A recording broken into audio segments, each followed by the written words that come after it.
Bulatkan tekad, kuatkan hati, negeri ini memanggilmu kawan.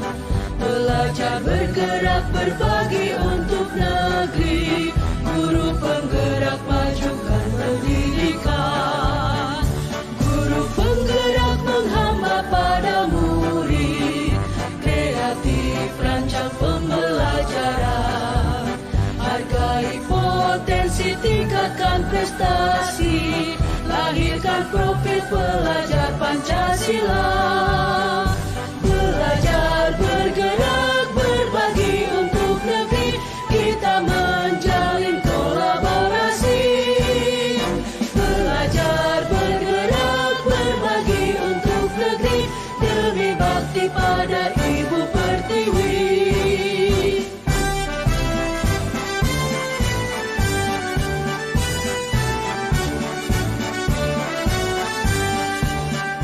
Bulatkan tekad, kuatkan hati, negeri ini memanggilmu kawan. Belajar, bergerak, berbagi untuk negeri. Guru penggerak, majukan pendidikan. Guru penggerak menghamba pada murid. Kreatif, rancang pembelajaran.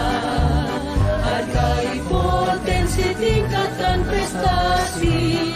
Lahirkan profil pelajar Pancasila. Belajar, bergerak, berbagi untuk negeri. Kita menjalin kolaborasi. Assalamualaikum warahmatullahi wabarakatuh.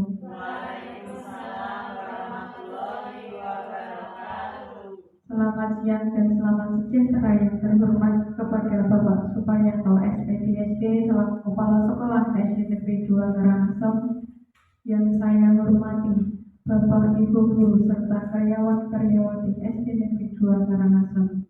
Alhamdulillahirabbil alamin, wassalatu wassalamu ala asyrofil anbiya'i wal mursalin wa ala alihi washabihi wa barik wa sallam ajma'in. Amma ba'd. Puji syukur kehadirat Allah Subhanahu wa Ta'ala yang telah melimpahkan rahmat dan karunia-Nya kepada kita, sehingga pada siang hari ini kita semua dapat berkumpul dalam acara diseminasi budaya positif di sekolah pada tanggal 24 Oktober 2023 dalam keadaan sehat walafiat tanpa kurang suatu apapun.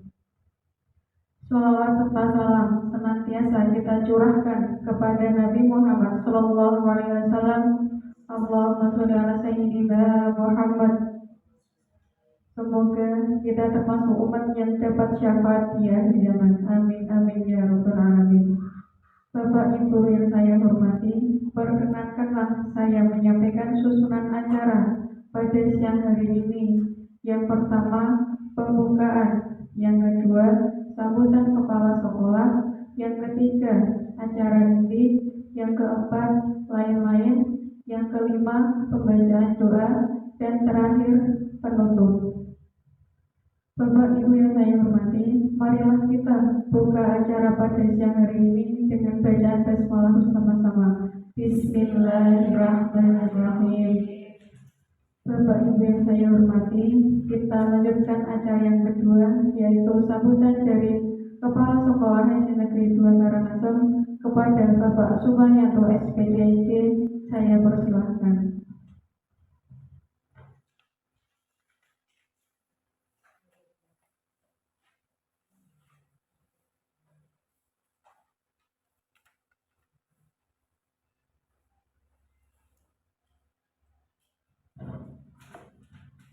Assalamualaikum warahmatullahi wabarakatuh. Bismillahirrahmanirrahim. Alhamdulillahirabbil alamin. Assalamualaikum warahmatullahi wabarakatuh. Wassalatu wassalamu ala asyrofil anbiya'i sayyidina wa Muhammadin wa ala alihi wasallam. Yang terhormat Bapak Ibu Guru SD 2 Karangasem, khususnya Ibu Indrawati CGP Angkatan 9 yang saya hormati pula, bersyukur terhadap Allah Subhanahu wa Ta'ala yang mana atas rahmat dan hidayahnya pada siang hari ini kita dapat berkumpul di ruang ini dalam rangka diseminasi budaya positif yang akan disampaikan oleh Ibu Indrawati SPDSD CGP Angkatan 9. Semoga apa yang disampaikan oleh Ibu Indra nanti berjalan dengan lancar. Selamat dan salam kita aturkan pada Nabi Tanah besar Muhammad Rasulullah SAW yang selalu kita tunggu sabarnya nanti. Bapak Ibu guru SD 2 kami yang saya hormati, tujuan CGP adalah tujuan diselenggarakan CGP adalah satu, untuk menghadirkan guru yang berperan menggerakkan komunitas belajar bagi guru di sekolah, serta menumbuhkan kepemimpinan murid untuk mewujudkan profil pelajar Pancasila. Yang kedua, untuk menciptakan lingkungan sekolah yang lebih positif dan memperkuat nilai-nilai positif di kalangan siswa dan seluruh anggota sekolah. Yang ketiga, untuk menjadi inisiator perubahan yang proaktif dan berperan aktif dalam menciptakan suasana yang harmonis dan penuh semangat di lingkungan sekolah dan dilakukan secara berkelanjutan untuk meningkatkan prestasi akademik dan pengembangan karakter siswa di sekolah. Untuk itu kepada Bapak Ibu guru di edukasi ini saya mohon diseminasi tentang budaya positif yang akan disampaikan oleh Bu Indah. Saya mohon untuk diikuti secara bersama dan saya mohon apa yang dilakukan oleh Bu Indah sebagai calon guru penggerak atau CGP bisa memotivasi Bapak Ibu semua sehingga nanti Bapak Ibu guru yang ada di SD 2 nanti bisa mendaftar sebagai calon guru penggerak pada tahun berikutnya. Dan pada yang terakhir, mudah-mudahan pelaksanaan diseminasi budaya positif yang disampaikan oleh Bu Indra nanti bisa berjalan lancar dan terkendali dan bermanfaat untuk kita semua. Saya kira cukup dari saya, kurang lebihnya mohon maaf. Wassalamualaikum warahmatullahi wabarakatuh. Waalaikumsalam warahmatullahi wabarakatuh. Kepada Bapak Supayanto, saya ucapkan terima kasih. Acara yang ketiga yaitu acara inti yang akan dipandu oleh Ibu Indrawati. Kepada Ibu Indrawati, tempat dan waktu saya persilahkan.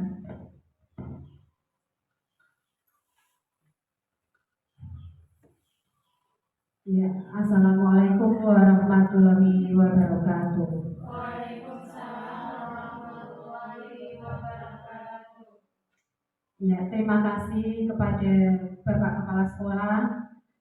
Terima kasih kepada Bapak Ibu Guru pada siang ini telah memenuhi undangan dalam rangka diseminasi budaya positif yang saya laksanakan untuk memenuhi tugas modul 1.4 dalam CGP Angkatan 9. Pertama, marilah kita panjatkan puji syukur kepada Allah Subhanahu wa Ta'ala karena pada siang hari ini kita masih diberi kesehatan sehingga kita masih bisa melaksanakan tugas dan kewajiban kita. Serta salawat serta salam kita panjatkan kepada junjungan kita Nabi Muhammad Rasulullah SAW yang kita nantikan sahabatnya di yaumul qiyamah nanti. Amin. Saya berdiri di sini, Bapak Ibu Guru, Bapak Kepala Sekolah, karena menjalankan kewajiban melaksanakan pendidikan di guru penggerak Angkatan 9. Nah, di sini saya akan memaparkan atau melakukan diseminasi tentang budaya positif, materi yang saya dapatkan selama saya menjalani pendidikan di Guru Penggerak Angkatan 9 ini. Nah, sebelum memulai untuk saya mendiseminasikan atau saya memaparkan, sebentar Bapak Ibu Guru untuk meregangkan otot ya, otot agar kita tidak tegang pada siang hari ini ya, agar otot kita kendor, agar otot kita tidak tegang. Nah, untuk itu saya ingin melakukan ice breaking. Mungkin Bapak Ibu Guru, Bapak Kepala Sekolah juga sudah pernah mendengar, yaitu tentang menyanyi dengan menggerakkan tangan ke atas, ke samping, dan ke depan.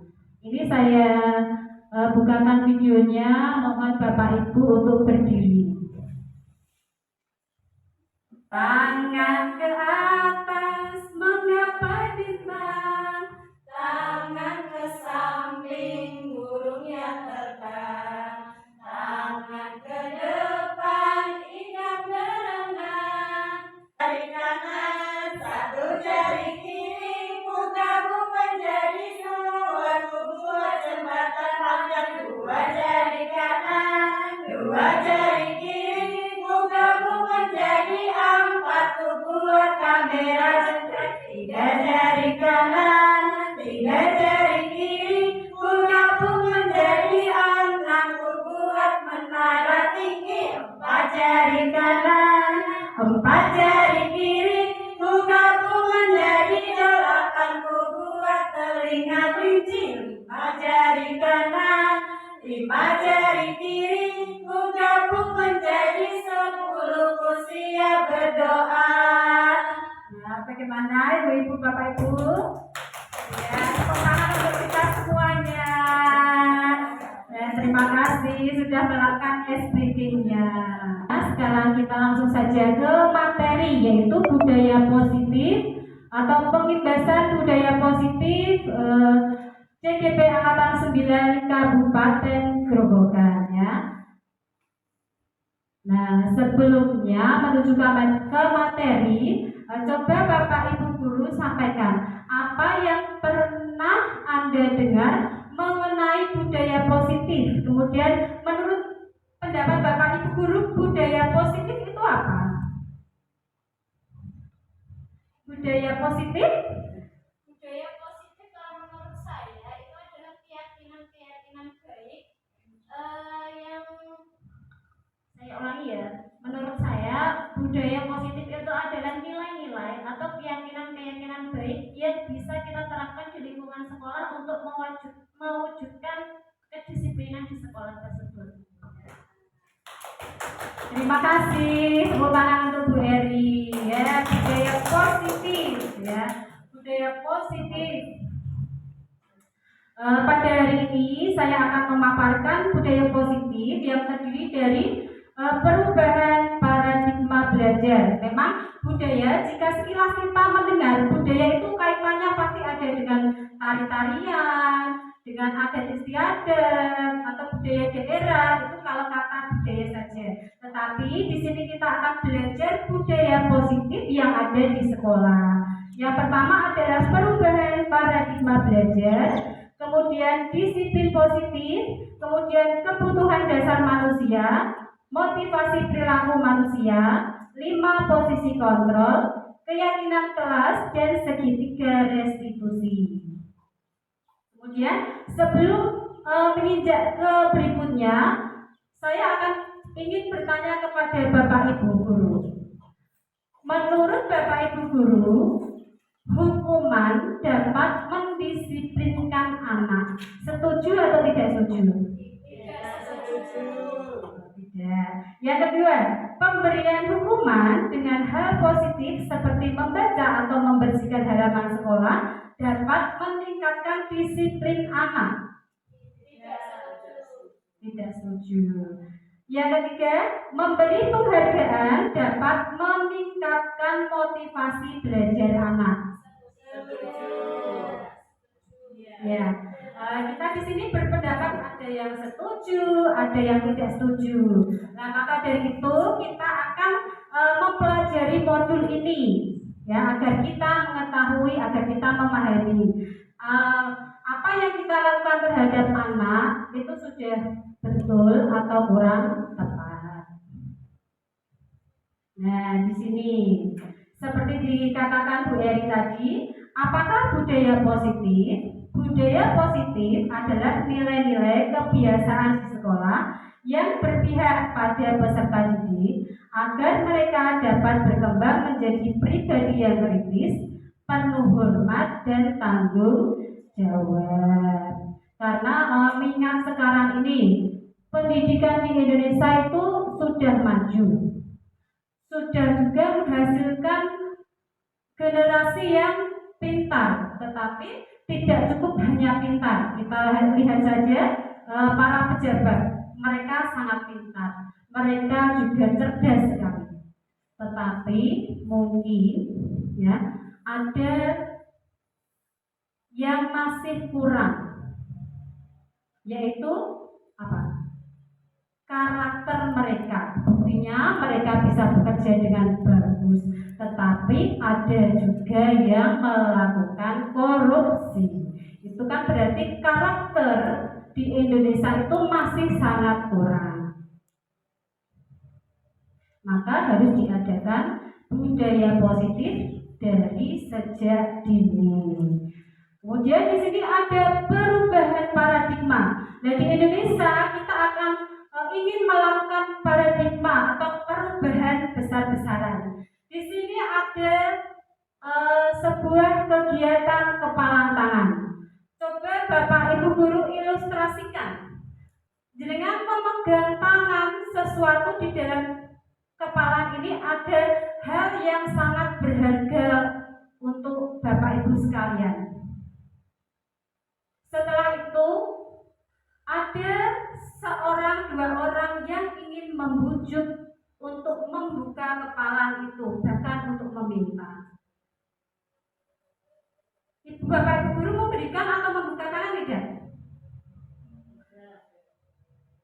Betul tidak? Tidak. Betul sih? Tidak. Bagaimana? Bu Ulfa? Tidak. Bu Tika? Ya. Tidak.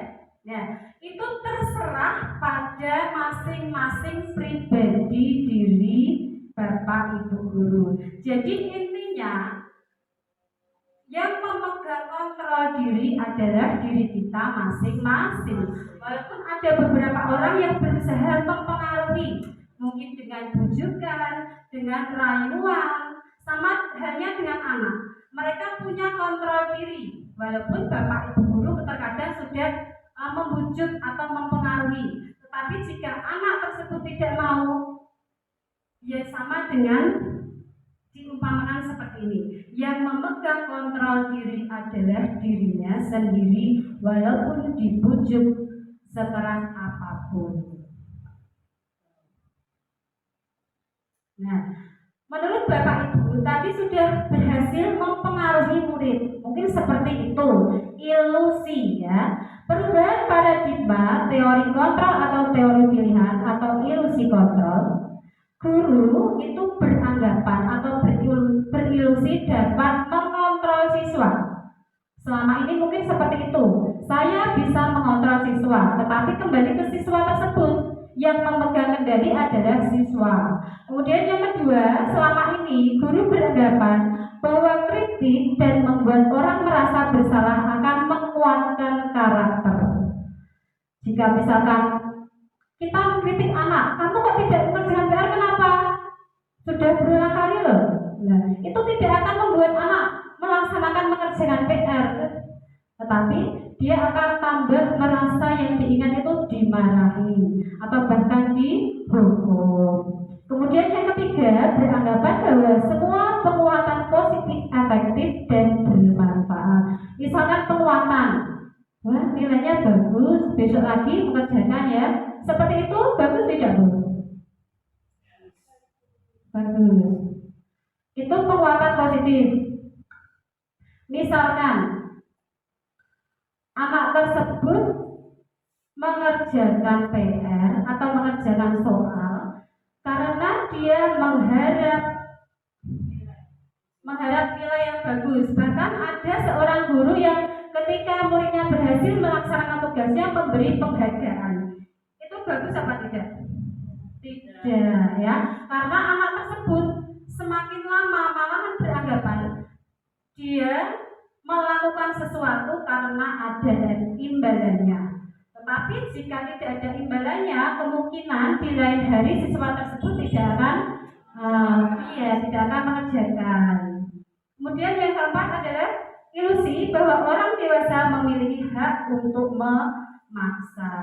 Kita orang dewasa tidak bisa memaksa anak-anak. Mereka malah akan semakin memberontak. Kemudian perubahan paradigma stimulus respon teori kontrol atau teori pilihan. Siapa sesungguhnya yang memiliki kontrol? Stimulus respon, kita mencoba mengubah orang agar berpandangan sama dengan kita. Itu ilusinya, anggapan kita. Tetapi kalau menurut teori kontrol, itu seharusnya kita yang berusaha memahami pandangan orang lain tentang dunia. Kita tidak bisa memaksa pandangan orang terhadap kita. Kemudian yang kedua, perilaku buruk dilihat sebagai suatu kesalahan. Betul atau salah? Perilaku buruk itu suatu kesalahan. Kalau teori kontrolnya, semua perilaku memiliki tujuan. Siswa tersebut tidak melaksanakan PR, bukan berarti dia melakukan kesalahan, tetapi mungkin ada alasan lain atau tujuan lain. Kemudian yang ketiga, orang lain bisa mengontrol saya. Itu ilusi saja. Nah, teorinya itu hanya Anda yang bisa mengontrol diri Anda. Kemudian yang keempat, saya bisa mengontrol orang lain. Tidak bisa ya Ibu-Ibu? Kemudian dari kontrolnya, Anda tidak bisa mengontrol orang lain. Kemudian yang kelima, pemaksaan ada pada saat rujukan gagal.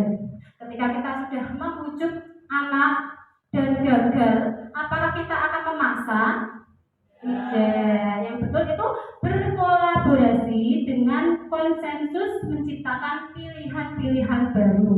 Kita memberi pilihan anak agar dia mau melaksanakan tugasnya itu dengan cara yang bagaimana, seperti itu. Kemudian model berpikir menang atau kalah. Tidak ada yang menang atau kalah. Yang betul itu semua berpikir menang-menang, tapi tidak menang-menangan ya. Menang-menang tidak ada yang menang dan tidak ada yang kalah. Artinya kita bisa mengarahkan anak tersebut agar tidak kalah, tetap bisa mau mengerjakan tugasnya, mungkin dengan cara berkolaborasi tadi. Kemudian apakah makna disiplin? Nah, makna kata disiplin itu apa menurut Bapak Ibu Guru? Pasti di sekolah pernah bahkan sering mendengar kata disiplin. Disiplin itu apa? Patuh, ya, patuh, mematuhi. Ya. Disiplin adalah sesuatu yang dilakukan seseorang pada orang lain untuk mendapatkan kepatuhan. Secara umum, disiplin dikaitkan dengan ketidaknyamanan, bukan dengan apa yang kita hargai atau pencapaian suatu tujuan mulia. Nah, di sini ada disiplin positif. Nah, disiplin positif di sini sudah dijabarkan ada 4. Yang pertama, Anda tidak bisa mengontrol orang lain. Hanya Anda yang bisa mengontrol diri Anda. Sehingga muncullah makna disiplin, belajar kontrol diri dengan menggali potensi kita agar tercapai tujuan yang mulia, yaitu sesuatu menjadi seseorang yang kita inginkan berdasarkan nilai-nilai yang kita hargai. Kemudian yang kedua adalah semua perilaku memiliki tujuan. Betul sekali, semua perilaku pasti memiliki tujuan. Nah, motivasi yang pertama biasanya siswa motivasinya untuk menghindari hukuman. Kemudian yang kedua untuk mendapatkan imbalan atau penghargaan tadi ya. Berarti itu kurang tepat ya Bu. Kurang tepat. Teori motivasinya untuk menghindari hukuman juga tidak tepat. Untuk mendapatkan imbalan tidak tepat. Nah, yang tepat adalah untuk menghargai dirinya sendiri. Nilai-nilai kebajikan universal yang nantinya akan bisa kita terapkan di kelas dengan sebelumnya, yaitu membuat keyakinan kelas. Kemudian yang ketiga adalah model berpikir menang, berkolaborasi dan konsensus menciptakan pilihan-pilihan baru. Dan di sini nanti kita akan mempelajari 5 posisi kontrol.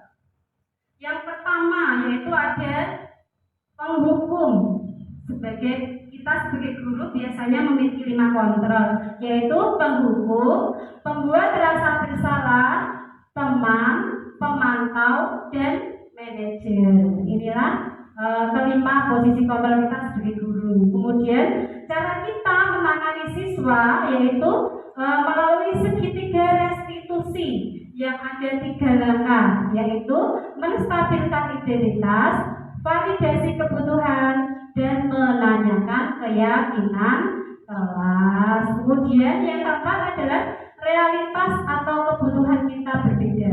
Kita berusaha memahami pandangan orang lain tentang dunia.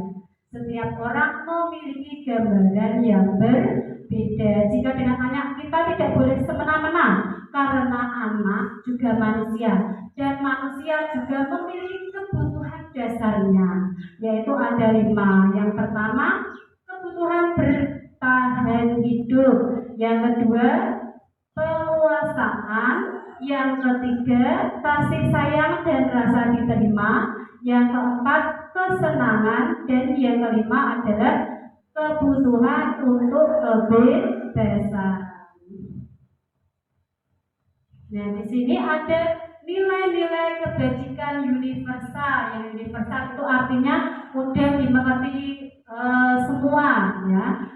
Nilai-nilai kebajikan adalah sifat-sifat positif manusia yang merupakan tujuan mulia yang ingin dicapai setiap individu. Nilai-nilai tersebut bersifat universitas dan lintas bahasa, suku, bangsa, agama maupun latar belakang. Kemudian di sini setiap perilaku atau perbuatan memiliki suatu tujuan menurut Dr. William Glasser pada teori kontrol tahun 1984.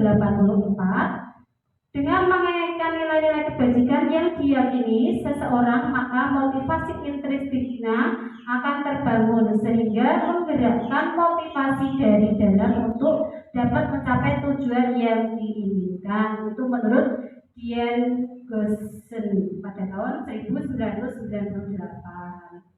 Kemudian nilai-nilai kebajikan yang ingin dicapai oleh setiap anak Indonesia sudah tidak asing lagi pada kali ini, pada sekarang ini, pada masa ini. Memang orientasi kita adalah profil pelajar Pancasila ya. Satu-satu tentunya sudah hafal ya. Tidak usah menyebutkan satu persatu, apalagi setiap pagi saya itu mendengar guru kelas juga melakukan tepuk profil Pancasila seperti itu. Kemudian juga ada dalam bentuk lagu untuk menghafalkan. Belajar Pancasila, beriman dan bertakwa pada Tuhan yang Esa dan berakhlak mulia, berkebinekaan global, gotong royong mandiri, kreatif dan bernalar kritis. Ya, tepuk tangan untuk itu semuanya. Ternyata kita sudah memahami tentang profil pelajar Pancasila. Kemudian teori motivasi perilaku manusia itu ada 3. Untuk menghindari ketidaknyamanan atau hukuman, apa yang akan terjadi apabila saya tidak melakukannya, itu berarti motivasi dari luar, dari eksternal, misalkan tadi dia takut dihukum, ya. Kemudian yang kedua, untuk mendapatkan imbalan dari orang lain. Misalkan dia jika bisa mengerjakan soal dikasih permen, itu kan berarti motivasi dirinya itu dari luar, belum dari dirinya sendiri. Kemudian yang ketiga, untuk menghargai diri sendiri. Saya akan menjadi orang yang seperti apa bila saya melakukannya. Berarti munculnya dari dirinya sendiri. Itu namanya motivasi internal. Memang itu yang menjadi tujuan kita, yaitu tujuan disiplin positif. Nah, di sini sudah ada gambar Bapak siapa ini? Iya, betul, Bapak Ki Hajar Dewantara. Kita semua sudah mengenalnya, mengetahui, apalagi semboyannya yang sangat terkenal, ya. Bahkan sampai sekarang itu masih ingat dan melekat. Coba Bapak Ibu siapa yang ingat semboyan Bapak Ki Hajar Dewantara? Oke, Bapak kepala. Ayo, Bu, Ibu-ibu. Saya Bu. Semboyan Ki Hajar Dewantara ini sudah sejak saya dari SD, ya. Itu selalu dijelaskan dari Bapak Ibu guru saya ketika SD, dan saya masih ingat betul, yaitu ing ngarsa sung tulodo, ing madya mangun karsa, tut uri gendayani. Yang artinya kita itu ketika berada di depan harus bisa memberi suri tauladan, memberi contoh untuk orang lain. Nah, ketika kita berada di tengah, ing madya mangun karsa, kita harus mampu memberi semangat orang-orang yang berada di sekitar kita. Yang terakhir, tut uri handayani, ketika kita berada di belakang, mampu memberikan dorongan, dukungan, dan motivasi. Itu Bu. Terima kasih Bu Eri, tepuk tangannya semua, terima kasih. Ya, betul sekali, itu memang semboyan dari Bapak Pendidikan kita, yaitu Bapak Ki Hajar Dewantara. Menurut beliau, merdeka itu artinya tidak hanya terlepas dari perintah, akan tetapi juga cakap membuat memerintah dirinya sendiri. Itu yang dikatakan merdeka, seperti murid kita. Mereka merdeka berjalan tidak berdasarkan perintah dirinya saja, tetapi dari hati nurani mereka sendiri. Kemudian di sini ada beberapa pernyataan. Nah, di sini coba nanti disebutkan termasuk hukumankah atau konsekuensi, ya. Yang pertama, mencatat 100 kali di dalam buku kalimat saya tidak akan terlambat lagi karena saya tidak akan terlambat lagi. Itu menurutnya hukuman atau konsekuensi? Hukuman. Lari mengelilingi lapangan basket 2 kali karena terlambat hadir di sekolah. Murid diminta untuk push up 15 kali karena tidak menggunakan masker ke sekolah. Membersihkan tumpahan air di meja tulis karena tersenggol pada saat belajar. Murid disuruh untuk mengenakan sepatu seharian di sekolah karena menggunakan sepatu hitam.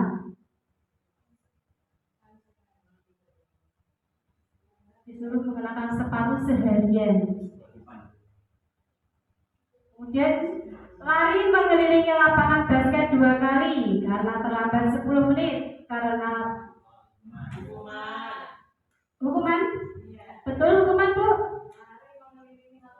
Ya, di situ ada kata-kata lari mengelilingi lapangan, tetapi untuk yang kedua ini kan karena dia terlambat ke sekolah. Kalau yang ini dia mengikuti pelajaran PJOK. Konsekuensi, coba kita lihat. Nah, hukuman. Nah, sudah Bapak Ibu? Jadi bisa membedakan mana yang konsekuensi dan mana yang hukuman. Kemudian dihukum oleh penghargaan. Tadi ketika kita memberi penghargaan murid, walaupun hanya sekedar misalnya kita membuat bintang untuk diberikan kepada siswa yang bisa menjawab, itu namanya penghargaan juga kan. Nah di sini namanya dihukum oleh penghargaan. Bahwa penghargaan berlaku sama dengan hukuman dalam arti meminta atau membujuk seseorang melakukan sesuatu untuk memenuhi suatu tujuan tertentu dari orang yang meminta atau membujuk. Dorongan eksternalnya ada dan akan ada faktor ketergantungan. Beberapa dampak dampak dari pemberian penghargaan menurut Alficon tahun 1993, yaitu pengaruhnya jangka pendek dan jangka panjang. Mungkin jangka pendek dia akan merasa senang karena anak-anak, ketika aku bisa mengerjakan soal, aku dikasih bintang, itu senang jangka pendeknya. Tetapi jangka panjangnya tadi, ketika nanti tidak ada bintang, saya tidak mau mengerjakan soal. Itu adalah dampaknya atau pengaruh jangka panjang. Kemudian penghargaan menghukum. Yang ketiga, penghargaan mengurangi ketepatan. Yang keempat, penghargaan yang tidak efektif. Yang kelima, penghargaan merusak hubungan. Kok bisa? Kenapa? Mengapa penghargaan bisa merusak hubungan? Ketika kita di kelas, misalkan ada siswa, mungkin dia siswa pintar, bisa maju mengerjakan tugas dari guru, kemudian diberi penghargaan. Kemudian ada siswa lain, mereka kan saling berhubungan dalam sehari-hari. Itu kira-kira jika melihat temannya yang seperti itu, lama-kelamaan tentunya akan mempengaruhi hubungan mereka. Kayak dikasih penghargaan terus, aku tidak pernah. Lama-kelamaan hubungan anak tersebut mungkin bisa menjadi renggang. Jadi penghargaan itu bisa merusak hubungan. Kemudian penghargaan menurunkan kualitas, penghargaan mematikan kreativitas, dan penghargaan mengurangi motivasi intrinsik. Motivasinya hanya dari luar, dari guru, dari pemberian dari orang lain. Kemudian perbedaan hukuman dan konsekuensi. Kalau hukuman adalah sesuatu yang menyakitkan harus terjadi, sedangkan konsekuensi sesuatu yang harus terjadi. Kemudian hukuman membuat anak sakit fisik maupun hati, dalam jangka waktu yang lama. Seperti kemarin saya bertemu dengan murid, tidak boleh saya asik dulu, tapi dia bercerita dulu sekolah itu yang diingat dia pernah dihukum. Berarti itu kan meninggalkan rasa sakit untuk jangka panjang. Kalau konsekuensi itu membuat anak merasa tidak nyaman dalam jangka waktu yang pendek. Kemudian hukuman yang ketiga, artinya anak membenci kedisiplinan. Anak yang sering dihukum akan tambah membenci kedisiplinan. Jika anak tidak memakai topi dihukum, dia malah akan membenci tata tertib itu, bukannya sadar. Nah, yang betul itu anak menghargai disiplin. Kemudian hukuman adalah paksaan, kalau konsekuensi stimulus tanggapan. Kemudian mendorong anak menyakiti diri sendiri. Kalau konsekuensi mendorong anak agar mudah menyesuaikan diri. Kalau hukuman konsep diri yang buruk, kalau konsekuensi konsep diri yang baik. Kalau hukuman yang ternyata pasti keburukan. Kalau konsekuensi, dari kata-katanya saja kita sudah konsekuensi, kita harus menjaga konsekuensi, berarti itu kan baik. Kemudian anak belajar untuk menyembunyikan kesalahan. Misalkan ketika anak mendapat ulangan nilainya jelek, dia takut kepada orang tuanya dihukum. Kalau ada ulangan kira-kira nilainya jelek, Ditunjukkan atau disembunyikan? Iya, karena dia takut akan dihukum oleh orang tua. Kalau konsekuensi, anak belajar untuk mematuhi peraturan. Kemudian hukuman, marah, rasa bersalah, dipermalukan, merasa tidak dihargai. Kalau dia dihukum, apalagi di depan orang banyak, pasti anak pun merasa malu atau tidak dihargai. Kemudian kalau konsekuensi, kehilangan hak, dibuat tidak nyaman, diasingkan untuk sementara saja. Kemudian apa itu restitusi? Restitusi adalah proses menciptakan kondisi bagi murid untuk memperbaiki kesalahan mereka sehingga mereka bisa kembali pada kelompok mereka dengan karakter yang lebih kuat. Restitusi juga merupakan proses kolaboratif yang mengajarkan murid untuk mencari solusi atau masalah mereka dan membantu murid berpikir tenang orang seperti apa yang mereka ingin menjadi tujuan mulia dan bagaimana mereka harus memperlakukan orang lain. Itu pendapat dari dosen tahun 2004. Nah, di sini ada identitas gagal dan identitas sukses. Ini mengenai hukuman dan disiplin.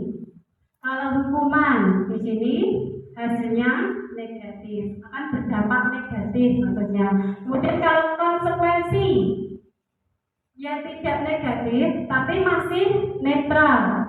Kemudian kalau restitusi itu akan menghasilkan siswa tersebut mempunyai sifat yang positif atau baik. Jadi yang paling tepat itu adalah restitusi. Kalau tadi hukuman sudah jelas hukuman tidak boleh dan menyebabkan hal-hal yang buruk. Kalau konsekuensi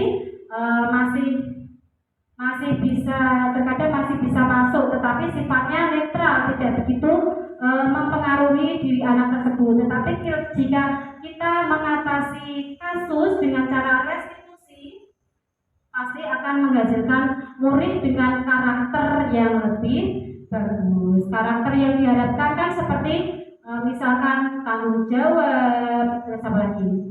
Karakter anak apa? Mandiri, betul. Apa lagi? Disiplin. Iya, tanggung jawab. Itu yang diharapkan dari karakter profil pelajar Pancasila tadi. Kemudian ini ada 9 ciri-ciri restitusi. 1. Bukan untuk menebus kesalahan, namun untuk belajar dari kesalahan. Yang kedua, memperbaiki hubungan. Yang ketiga, tawaran bukan paksaan. Yang keempat, restitusi menuntun untuk melihat ke dalam diri. Yang kelima, restitusi mencari kebutuhan dasar yang mendasari tindakan. Yang keenam, restitusi diri adalah cara yang paling baik. Kemudian yang ketujuh, restitusi fokus pada karakter bukan tindakan. Yang kedelapan, restitusi fokus pada solusi. Kemudian yang kesembilan adalah restitusi mengembalikan murid yang berbuat salah pada kelompoknya. Nah, tadi sudah sampai ke restitusi. Tadi di teori tadi juga ada tentang keyakinan kelas. Mengapa tidak peraturan saja? Mengapa harus keyakinan kelas? Mengapa kita memilih peraturan harus menggunakan helm bila mengendarai kendaraan roda 2? Mengapa kita memiliki peraturan 3M menggunakan masker, mencuci tangan, dan menjaga jarak 1,5 meter? Mengapa kita memiliki peraturan harus datang tepat waktu pada saat mengikuti pelatihan? Nah, itu untuk mendukung motivasi intrinsik kembali ke nilai-nilai keyakinan-keyakinan agar lebih menggerakkan seseorang dibandingkan mengikuti serangkaian peraturan. Jadi bukan peraturan tetapi keyakinan kelas. Nah, di sini kita sebagai guru saya juga di kelas sudah membuat nih. Pertama dari peraturan kelas, misalkan harus datang jam 7 itu kan disiplin ya. Itu ada memang di kelas peraturan, tetapi kita harus menjadikannya keyakinan kelas. Keyakinan kelas itu secara bersama-sama guru dan murid. Nah, setelah menjadi keyakinan kelas dan semua siswa mematuhi, tentunya akan menciptakan lingkungan yang positif, ya, lingkungan yang positif. Setelah lingkungan sekolah menjadi lingkungan positif, tentunya akan menjadikan budaya yang positif. Nah, contohnya seperti ini kegiatan. Ini awalnya saya bersama murid tuh. Saya bersama murid dengan membagikan kertas tipnot dan menempelkannya, membuat misalkan saya memberi beberapa pilihan untuk peraturan kelas, yaitu disiplin. Disiplin itu tadi berangkat tepat waktu, kemudian mengerjakan PR, kemudian ada lagi ya tiket kelas, kemudian membuang sampah pada tempatnya. Saya membuat keyakinan dari hal yang sedikit dulu agar mereka mudah mengingat. Kemudian jadilah kesepakatan kelas seperti ini, Pak Ibu. Nah, ini cara bagaimana pembentukan keyakinan kelas. Nah, yang pertama adalah lebih abstrak dari peraturan, lebih terlihat ya. Misalkan membuang sampah di tempat sampah seperti itu. Yang kedua, sedikit saja tadi agar mudah diingat karena anak kelas 1 juga masih berlatih. Kemudian berupaya berupa pernyataan universal yang artinya kita semua bisa menerima. Kalau disiplin, semua kan bisa diterapkan di sekolah bisa, di rumah bisa. Jadi mereka menerapkan itu tidak asing. Kemudian yang selanjutnya adalah sesuai dengan kondisi kelas dan sekolah agar mudah diterapkan. Yang selanjutnya dibentuk dalam bentuk positif. Tadi misalkan dilarang membuang sampah di sembarangan, itu kurang tepat atau sudah tepat? Dilarang, tidak boleh. Kurang tepat itu. Kita mengubahnya dengan kalimat yang positif, misalnya tadi buanglah sampah pada tempatnya. Kemudian semua warga kelas atau sekolah dilibatkan dalam pembentukan keyakinan kelas. Dan sebetulnya dalam pembentukan keyakinan kelas ini juga melibatkan kepala sekolah juga. Ketika kita punya program harus meminta persetujuan dengan kepala sekolah. Kemudian berkolaborasi atau berunding berbicara dengan rekan-rekan guru. Kemudian yang terutama adalah yang melaksanakan di kelas, yaitu guru dan siswa tersebut. Kemudian yang mana yang merupakan keyakinan kelas? Mengapa? Selalu kembalikan buku ke tempatnya. Keyakinan kelas atau tidak? Ya, dilarang mengganggu orang lain. Hadir di sekolah 15 menit sebelum pembelajaran dimulai. Ya, keyakinan. Dilarang melakukan kekerasan. Dilarang menggunakan narkoba. Bergantian atau menunggu giliran. Ya, keyakinannya Bu. Kemudian gunakan masker. Ya, jangan berlari di kelas atau koridor. Nah, sekarang kita lihat. Tadi setelah kita menentukan keyakinan kelasnya, itu kita melihat karakternya tadi ya. Kalau selalu kembalikan buku ke tempatnya, itu karakternya adalah tanggung jawab. Kemudian dilarang mengganggu orang lain. Menghormati, hadir di sekolah 15 menit sebelum pembelajaran, menghormati dan komitmen juga. Kemudian dilarang melakukan keselamatan, dan juga menghormati. Dilarang menggunakan narkoba.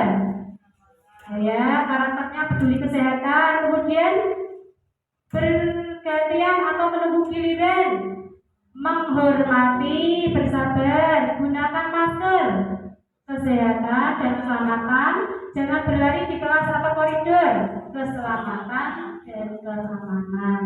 Itu keyakinan kelas sehingga dapat membentuk karakter peserta didik yang kita harapkan. Nah, di sini sampai kebutuhan dasar manusia dan dunia berkualitas. Tadi sudah di dalam teori tadi juga sudah sedikit ya. Kebutuhan dasar manusia itu ada 5. Yang pertama adalah kebutuhan kasih sayang dan rasa diterima. Terkadang ada anak yang murung sendiri. Nah, kita perlu bertanya pada anak tersebut, kenapa alasannya?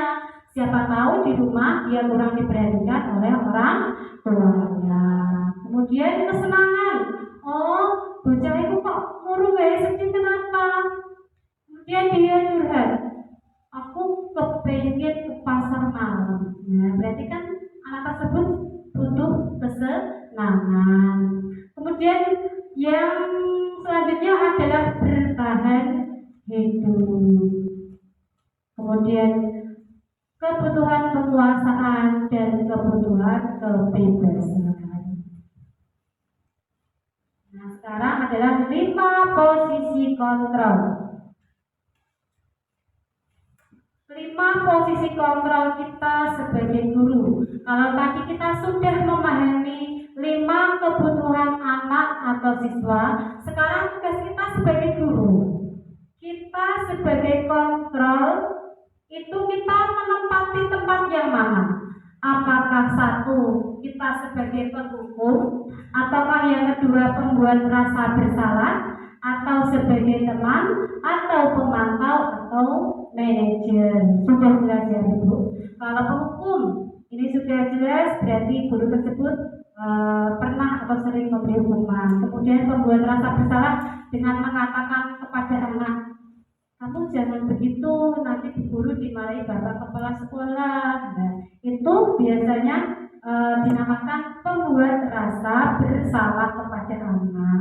Kemudian sebagai teman, nah ini kalau sebagai teman juga bagus, tetapi terkadang kalau kita berlebihan sebagai teman, anak tersebut melewati batasnya, menjadi kurang menghormati, betul, kurang menghormati. Kemudian sebagai pemantau, ya, sebagai pemantau, dan yang paling puncaknya kita adalah sebagai manajer.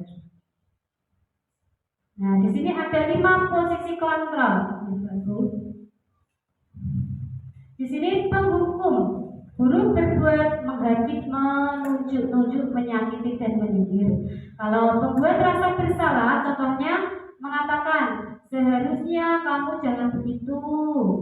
Kemudian kalau teman membuat alasan-alasan untuk muridnya. Yang keempat pemantau, itu biasanya menghitung atau menghukum, mengukur apa peraturannya. Kamu kan sudah tidak mengerjakan PR 3 kali, berarti hukumannya apa? Nah, itu kan juga sebagai pemantau juga atas kesalahan murid. Nah, yang identitas berhasil adalah sebagai yaitu manajer. Kita sebagai manajer. Kemudian tugas di sini ada pernyataan dan siapa yang mengatakan. Saya kecewa sekali dengan kamu. Itu apa? Membuat rasa bersalah. Kamu tidak pernah benar melakukannya. Oh, ayolah lakukan demi ibu dan bapak. Teman, apakah kamu mau mendapatkan stiker bintang? Teman tahu. Bagaimana kamu bisa menyelesaikan masalah ini? Sebagai manajer dengan mencarikan tidak mencarikan, tetapi memandu anak tersebut akan memecahkan masalahnya sendiri. Kemudian kamu selalu yang paling terakhir, ini menghukum. Kemudian setelah 5 posisi kontrol itu ada segitiga restitusi. Ya, tadi ada 5 kebutuhan dasar manusia. Kemudian kita sebagai guru ada 5 posisi kontrolnya. Nah, sekarang kita harus mengetahui caranya, yaitu segitiga restitusi adalah suatu proses dialog yang dijalankan oleh guru atau orang tua agar dapat menghasilkan murid yang mandiri dan bertanggung jawab. Berarti karakternya lagi yang diharapkan. Kemudian di sini ada bagian segitiga restitusi, itu ada 3 tindakan. Yang pertama adalah apa? Yang pertama itu apa dulu Bapak Ibu? Iya, menstabilkan identitas dulu, baru validasi, kemudian menanyakan keyakinan kelas seperti itu. Dengan memberikan pertanyaan-pertanyaan di sini ada contohnya. Jika anak berbuat salah, ditanya. Setiap orang pasti melakukan kesalahan. Alasanmu apa kok bisa salah? Itu namanya ini menstabilkan identitas dulu, meyakinkan bahwa semua orang pasti pernah bersalah. Kemudian validasi tindakan, tadi menanyakan alasannya. Kemudian yang ketiga menanyakan keyakinan. Ya, setelah tahu tentunya kita memiliki keyakinan kelas. Tadi misalkan terlambat sekolah, keyakinan kita apa? Disiplin. Jadi kalau kamu terlambat datang, sikap kamu baik atau tidak? Nah, itu dengan cara menanyakan kembali keyakinan kelas. Kemudian ini tadi sudah ya Bu, menstabilkan identitas dulu untuk membuat anak yang merasa gagal karena berbuat salah menjadi positif. Jadi ketika anak melakukan salah, dia tidak langsung minder, tidak langsung takut, tetapi sifat positifnya akan muncul kembali. Kemudian dengan guru berkata, berbuat salah itu yang manusiawi, tidak ada manusia yang sempurna. Dulu Bapak Ibu juga pernah berbuat salah. Kita pasti bisa menyelesaikan permasalahan ini. Bapak Ibu guru tidak tertarik untuk mencari siapa yang tahu dan siapa yang benar, siapa yang salah.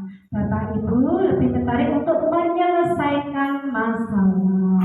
Kalau kamu menyalahkan dirimu sendiri terus-menerus, apakah kamu bersikap baik pada dirimu sendiri? Itu contoh kalimat menstabilkan identitas jika kita menemui kasus kepada siswa. Kemudian setelah itu kita akan memvalidasi kebutuhan. Karena pada dasarnya setiap tindakan manusia tujuannya adalah untuk tadi memenuhi kebutuhan dasar yang ada 5 tadi ya Bu. Apa Bu tadi Bu? Apa tadi? Kebutuhan dasar manusia.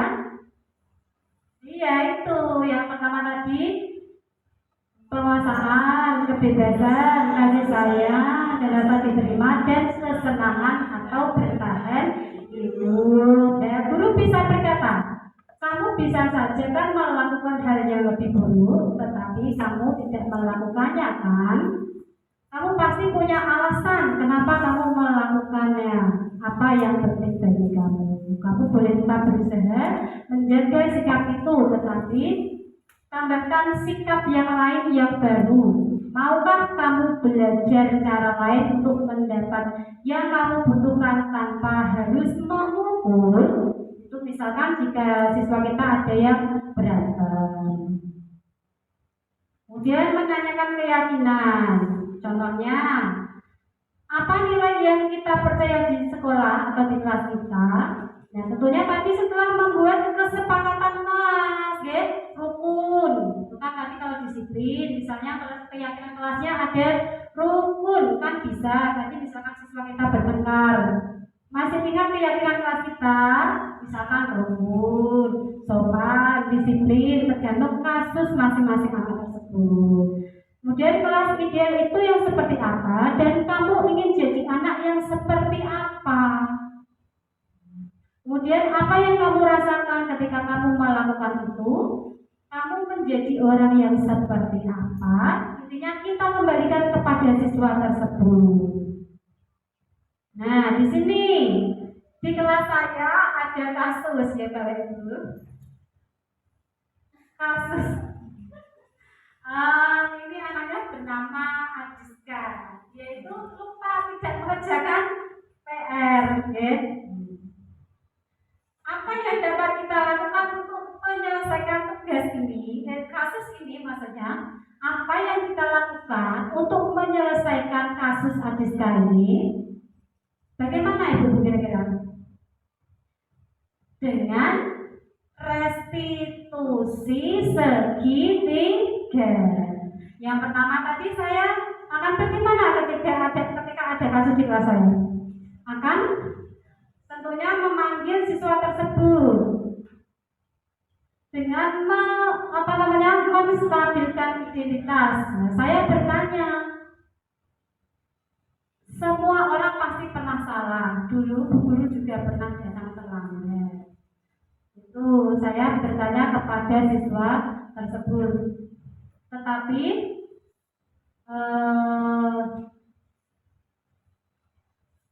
setelah menstabilkan identitas tersebut, kemudian validasi tindakan, akhirnya siswa tersebut pun menjawab, dia punya alasan, dia melakukan kesalahan tidak mengerjakan PR, ternyata ada alasannya.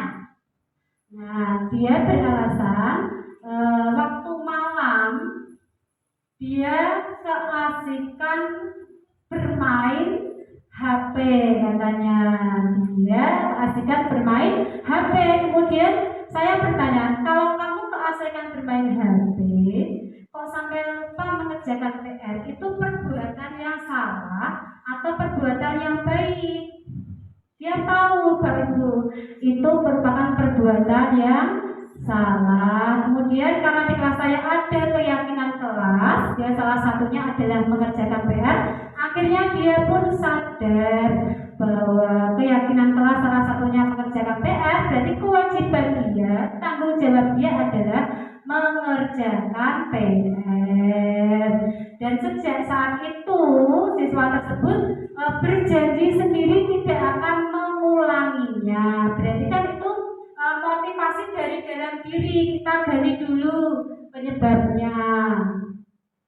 Dengan itu saya memanggilnya, karena ketika kita menegur anak itu kan tidak boleh jangan di depan orang banyak, apalagi di depan teman-temannya.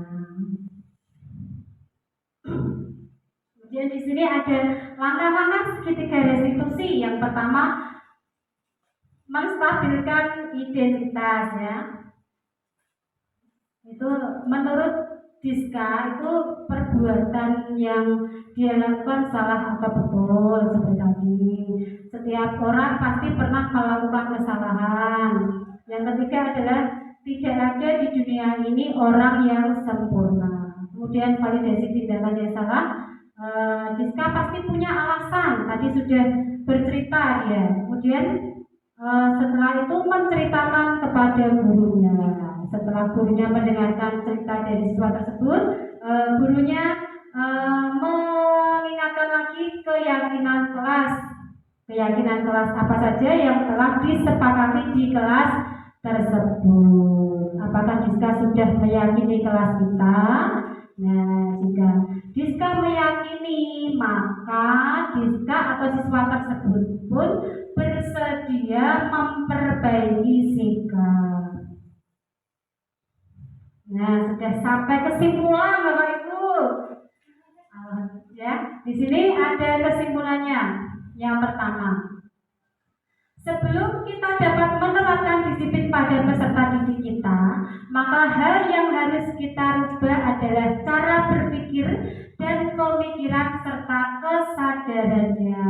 Kemudian yang kedua, anak akan melakukan tindakan positif berdasarkan kesadarannya, bukan karena dipaksa.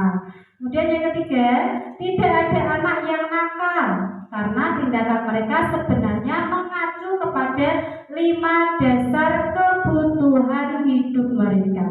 Tugas kita adalah mengontrol dan mengerahkan ke arah yang lebih positif. Kemudian yang keempat, saat anak melakukan tindakan yang negatif, bukan dihukum, tetapi menggiring anak untuk melakukan introspeksi, ya, introspeksi atas perbuatannya. Kemudian yang kelima adalah ketika anak sudah membuat keyakinan kelas, maka mereka akan dengan sadar melakukannya, dan saat keyakinan itu dilanggar, mereka juga akan dengan senang hati menerima akibatnya. Nah, sudah, terima kasih. Yaitu Bapak Ibu yang dapat saya sampaikan mengenai budaya disiplin, ya, budaya positif, ya.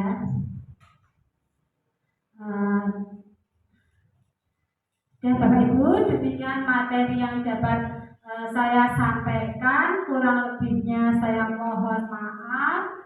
Wabillahi taufiq wal hidayah. Wassalamualaikum warahmatullahi wabarakatuh.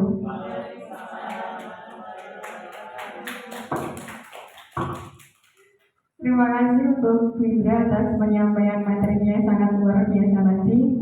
Untuk masuk ke acara selanjutnya, yaitu acara lain-lain, atau kita isi dengan acara diskusi saling bertukar pikiran agar lebih bisa lebih baik ke depannya sebagai kita sebagai tenaga ajar. Mungkin ada pertanyaan dari Bapak Ibu guru terlebih dahulu. Oke, silakan Bu Fitri. Silakan Bu Fitri. Di depan aja. Terima kasih. Assalamualaikum warahmatullahi wabarakatuh. Setelah saya mengikuti definisi terkait budaya positif dan keyakinan kelas, saya ingin bertanya, mulai kapan kita harus membuat keyakinan kelas agar dapat kita terapkan di kelas kita? Apakah awal tahun pelajaran? Apakah awal pembelajaran? Ataukah ketika proses pembelajaran? Terima kasih. Mungkin dari Bapak Ibu guru di sini ada yang ingin menjawab pertanyaan dari Bu Fitri atau menambahkan. Coba Bapak Ibu, siapa? Ayo Bapak Ibu utarakan pendapatnya. Pasti bisa, karena tadi kita sudah belajar tentang disiplin positif. Jadi menurut kapan kita harus membuat keyakinan kelas? Saya ingin mencoba sesuai keyakinan saya. Begini Bu Fitri, kalau menurut saya, kapankah kita buat keyakinan kelas? Lebih baik keyakinan kelas itu dibuat di awal tahun ajaran baru, ketika anak-anak baru memasuki tahun ajaran baru. Kenapa? Karena dari keyakinan kelas ini itu kan merupakan cikal bakal terbentuknya kedisiplinan di sekolah tersebut. Untuk itu, di awal tahun ajaran baru itu perlu dibentuk keyakinan agar dapat membantu menciptakan lingkungan kelas yang positif dan produktif. Untuk itu, dari semua warga sekolah, baik dari murid ataupun gurunya, itu harus mampu memahami dan mewujudkan secara bersama-sama keyakinan kelas yang sudah dibentuk di awal tahun ajaran baru tersebut. Demikian Bu Fitri. Tepuk tangan untuk Bu Eri. Terima kasih untuk jawabannya. Bagaimana Bu Fitri, ada tambahannya? Sudah cukup ya? Iya, berarti kita membuat keyakinan kelas itu dimulai sejak tahun ajaran baru, bahkan kita sejak menginjak kelas yang baru, ya, agar nanti dapat tercipta peserta didik atau siswa-siswa yang memiliki karakter yang kita inginkan. Ya. Sudah. Mungkin ada yang bertanya kembali atau ingin menambahkan. Mungkin materi yang disampaikan masih kurang tepat atau masih kurang menurut Bapak Ibu guru, bisa ditambahkan.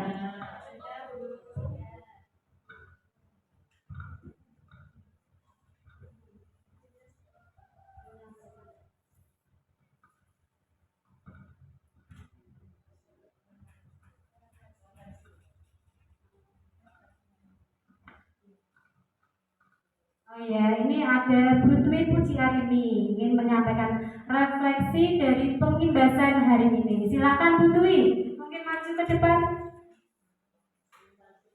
Oh, di situ aja. Ya.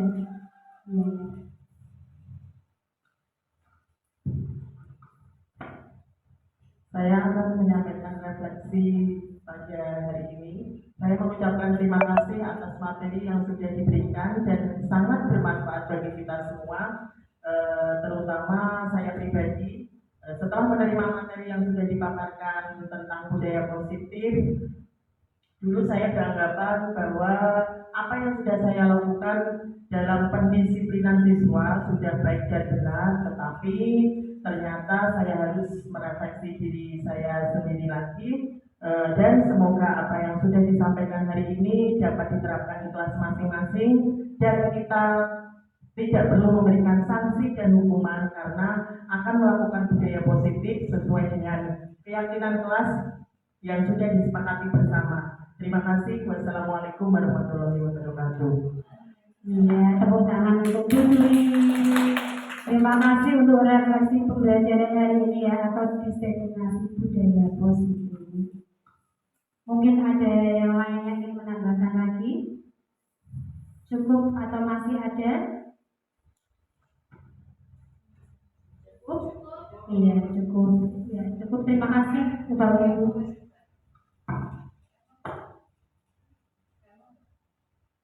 Terima kasih untuk Bapak Ibu Guru atas pertanyaan dan refleksinya yang tadi.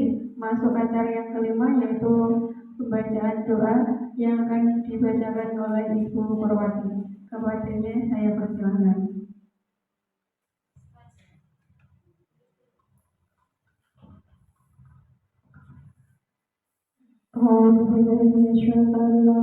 Bismillahirrahmanirrahim.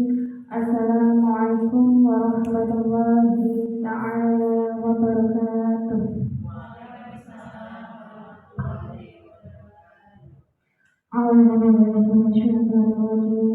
Bismillahirrahmanirrahim. Allahumma sholli ala sayyidina Muhammad wa ala ali sayyidina Muhammad. Allahumma inna nas'aluka talal umri ta'ala wa tiblana bil'amal salihah. Rabbana atina fid dunya hasanah wa fil akhirati hasanah wa qina adzabannar. Subhanakallahumma wa bihamdika asyhadu an la ilaha illa anta astaghfiruka wa atubu ilaik. Alhamdulillahi rabbil alamin. Al-Fatihah. A'udzu billahi minasy syaithanir rajim.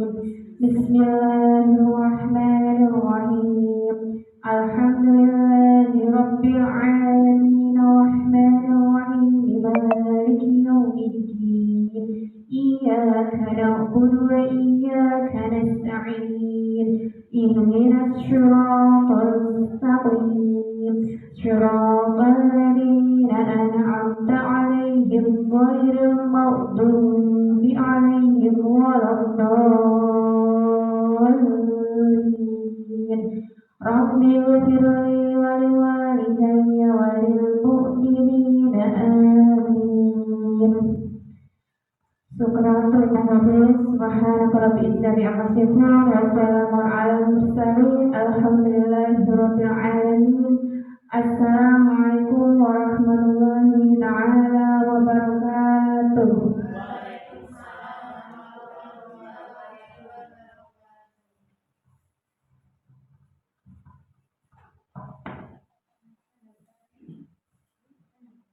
Acara yang keenam yaitu penutup. Marilah kita tutup acara pada siang hari dengan bacaan alhamdulillah bersama-sama. Alhamdulillahirabbil alamin. Bapak Ibu yang saya hormati, terima kasih sudah mengikuti kegiatan diseminasi hari ini. Mohon maaf apabila ada tutur kata yang kurang berkenan, kurang lebihnya mohon maaf. Wassalamualaikum warahmatullahi wabarakatuh.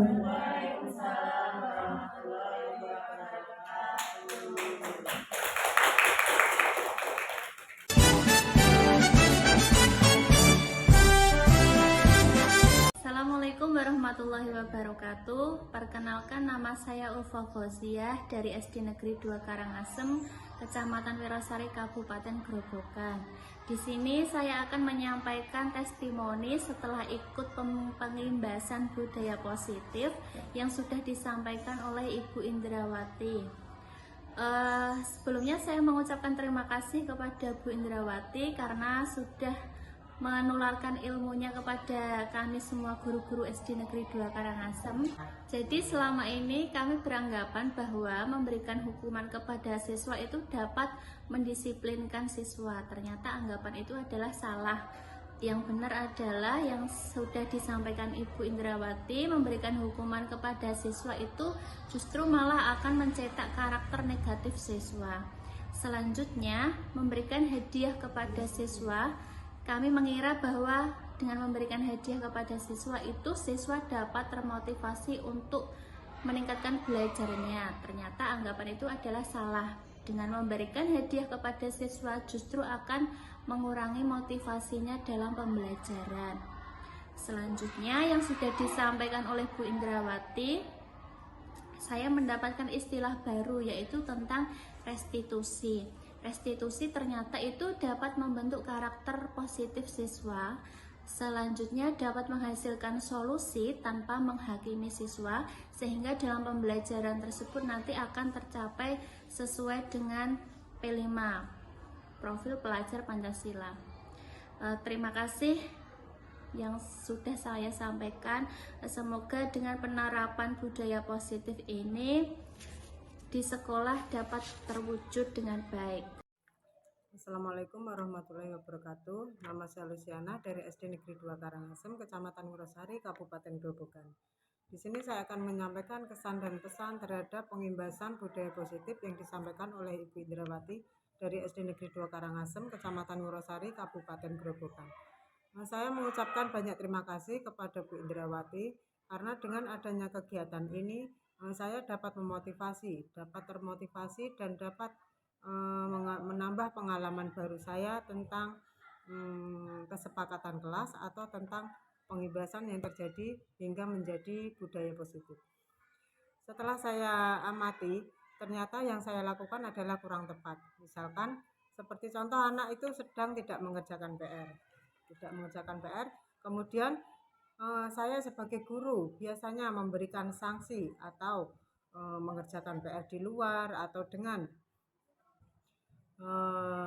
membersihkan halaman di sekolah, seperti itu adalah sebagai sanksi.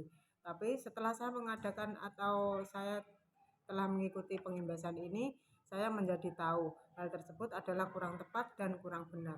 Yang sebenarnya adalah kita bisa mengambil kesepakatan kelas yang kita bentuk dari seorang guru dan kesepakatan dengan murid.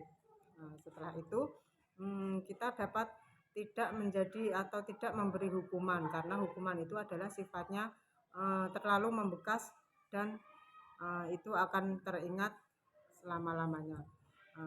Oleh karena itu saya telah mengikuti pengimbasan ini hingga saya bisa memberikan atau pengetahuan tentang kesepakatan kelas yang telah disepakati oleh seorang guru dan seorang murid. Dan di situ akan menjadi disiplin untuk diri pribadi, karena diri pribadi seorang murid yang bisa mengontrol adalah pribadi murid masing-masing. Kita sebagai guru hanya bisa membimbing dan membina, dan kita tidak boleh menjadi penghukum seperti itu. Dan kita hanya bisa menjadi manajer bagi murid-murid setelah kita membuat kesepakatan kelas. Seperti itu yang dapat saya sampaikan dari pengimbasan yang dilakukan oleh Ibu Indrawati tentang disiplin atau budaya positif. Demikian hal yang dapat saya sampaikan. Kurang dan lebihnya saya mohon maaf. Wassalamualaikum warahmatullahi wabarakatuh.